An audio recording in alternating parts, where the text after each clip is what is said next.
I'm Dr. Ajisri, working as an associate consultant in Department of Medicine, Baby Memorial Hospital, Calicut. Hi. രോഗം നമ്മളെ നിയന്ത്രിക്കുന്നതിന് മുമ്പ് നമുക്ക് രോഗത്തെ നിയന്ത്രിക്കാം. നമ്മുടെ ദൈനംദിന ജീവിതത്തിലെ 5 ശീലങ്ങൾ പ്രമേഹ രോഗത്തിലേക്കുള്ള കോംപ്ലിക്കേഷൻസിലേക്കും അതിലേക്ക് നയിക്കുന്ന ആ ഒരു വേഗതയും കുറയ്ക്കാനും നമ്മളെ സഹായിക്കും. 5 പില്ലേഴ്സ്. അതിൽ ആദ്യത്തേത് ബി ആക്റ്റീവ്.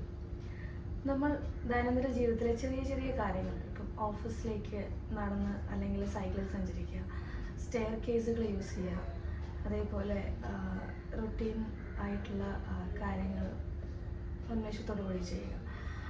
രണ്ടാമത്തെ കാര്യം far route. First is flexibility, then aerobic exercises, then resistance training. നമ്മുടെ ദിനചര്യയിൽ വ്യായാമത്തിൻ്റെ പങ്ക് വളരെ വലുതാണ്.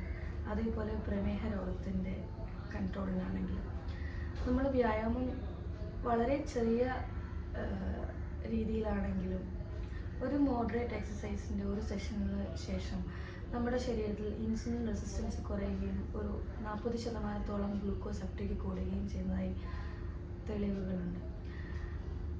നമുക്ക് ഈ ഫാർ റൂട്ട് എന്ന് പറയുമ്പോൾ ആദ്യത്തേത് ഫ്ലെക്സിബിലിറ്റിയാണ്. അതിൽ യോഗ പോലുള്ള അല്ലെങ്കിൽ സ്ട്രെച്ചിങ് എക്സസൈസുകളാണ് ഉൾപ്പെടുത്തുന്നത്.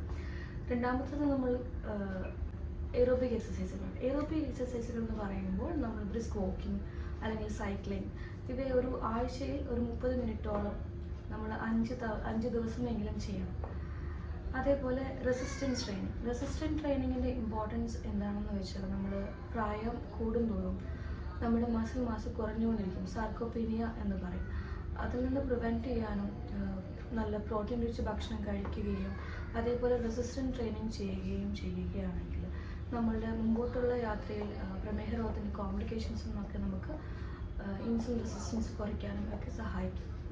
ഇതിൽ നമുക്ക് ഒരു 5-10 മിനിറ്റെങ്കിലും ഒരു ആഴ്ചയിൽ 3 ദിവസമെങ്കിലും വെയ്റ്റ് ലിഫ്റ്റിംഗ് പോലുള്ള എക്സസൈസുകൾ ഉൾപ്പെടുത്തേണ്ടതാണ്. ഒന്നാമത്തെ പില്ലർ ഡയറ്റ്.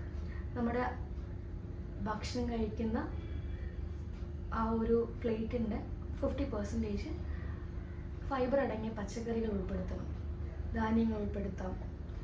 ബാക്കിയുള്ള 1/4 ഭാഗമാണ് കാർബോഹൈഡ്രേറ്റ് വരിക. അതിനകത്ത് 1 കപ്പ് റൈസ്, അധികം എടുക്കരുത്, 1 കപ്പോളം റൈസ് എടുക്കാം. അല്ലെങ്കിൽ ഗോതമ്പ് കൊണ്ട് പാചകം ചെയ്ത കാര്യങ്ങൾ ഉൾപ്പെടുത്താം. ബാക്കിയുള്ള 1/4% വരേണ്ടത് പ്രോട്ടീനാണ്. പ്രോട്ടീൻ 2 മുട്ട വെള്ള അല്ലെങ്കിൽ ചിക്കൻ്റെ 2 പീസ് കഴിക്കും. ദിവസേന നമ്മുടെ ശരീരത്തിൽ ഒരു കിലോഗ്രാമിന് 1 ഗ്രാം വെച്ച് പ്രോട്ടീൻ ആവശ്യമുണ്ട്. നമ്മുടെ പ്രായം കൂടുന്തോറും നമ്മുടെ മസിൽ മാസ് സ്വതവേ നഷ്ടപ്പെടാനുള്ള സാധ്യതകളുണ്ട്. ഇതിൽ നിന്ന് നമ്മളെ പ്രിവെൻറ്റ് ചെയ്യുന്നത് റെസിസ്റ്റൻറ്റ് ട്രെയിനിങ്ങും അതേപോലെ നല്ല പ്രോട്ടീൻ അടങ്ങിയ ആഹാര ക്രമങ്ങളുമാണ്. സോ ഇത്രയും കാര്യങ്ങൾ നമ്മൾ ജീവിതത്തിൽ ശീലമാക്കുമ്പോൾ നമ്മുടെ പ്രമേഹ രോഗം അതിൻ്റെ മുമ്പോട്ടുള്ള കോംപ്ലിക്കേഷനിലേക്കുള്ള പോക്ക് നമ്മളുടെ കൈപ്പിടിയിൽ നിൽക്കും. നിങ്ങളത് പ്രാവർത്തികമാക്കുമെന്ന് ഞാൻ പ്രതീക്ഷിക്കുന്നു. നന്ദി.